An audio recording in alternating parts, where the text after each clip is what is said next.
এক দরবেশ তার ছেলেকে ওসিয়ত করলো, বাবা তুমি কোনোদিন স্ত্রীর কাছে গোপন কথা বলবা না, আর কোনো পুলিশের সাথে বন্ধুত্ব করবা না, আর বাড়ির উঠানে কখনোই বড়ই গাছ রোপণ করবা না।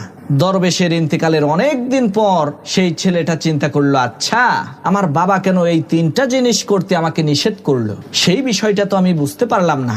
এর মধ্যে কি রহস্য লুকিয়ে আছে আমাকে একটু চেক করে দেখতে হবে। যে কথা সেই কাজ।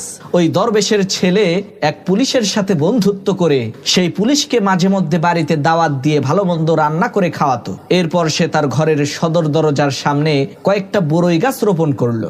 এরপর সে বাজার থেকে বড় একটা ডাব আর একটা গামছা কিনে সেই ডাবটাকে গামছার মধ্যে দিয়ে একটু লাল রং লাগিয়ে রাতের বেলায় তার স্ত্রীর কাছে এসে বলল, এই আমি তো একটা মানুষকে মার্ডার করে ফেলেছি, এই যে দেখো ওর মাথা নিয়ে এসেছি, এখন আমার সাহায্য প্রয়োজন, তুমি আমাকে একটু সাহায্য করো। তো তারা স্বামী স্ত্রী দুইজন মিলে গামছার মধ্যে থাকা ওই ডাবটাকে বাড়ির পাশের একটা জঙ্গলের মধ্যে পুঁতে রাখলো।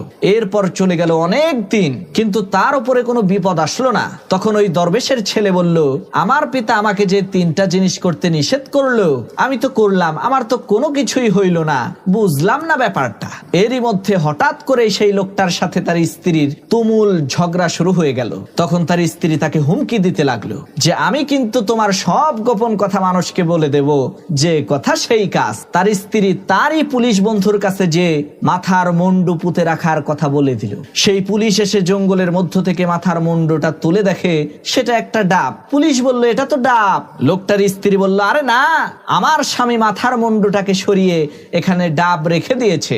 লোকটার স্ত্রীর কথা বিশ্বাস করে পুলিশ লোকটাকে উদ্দেশ্য করে বলল, ইউ আর আন্ডার অ্যারেস্ট। পুলিশের এই কথা শোনা মাত্রই লোকটা পালিয়ে যাওয়ার জন্য দিল এক দৌড়। কিন্তু দুর্ভাগ্য, বাড়ির সদর দরজায় থাকা বড়ই গাছের কাঁটা তার পায়ে বেঁধে গেল। লোকটা মাটিতে বসে আকাশের দিকে তাকিয়ে বলতে লাগলো, বাবা এখন বুঝলাম কেন তুমি এই তিনটা জিনিস আমাকে করতে নিষেধ করেছিলে।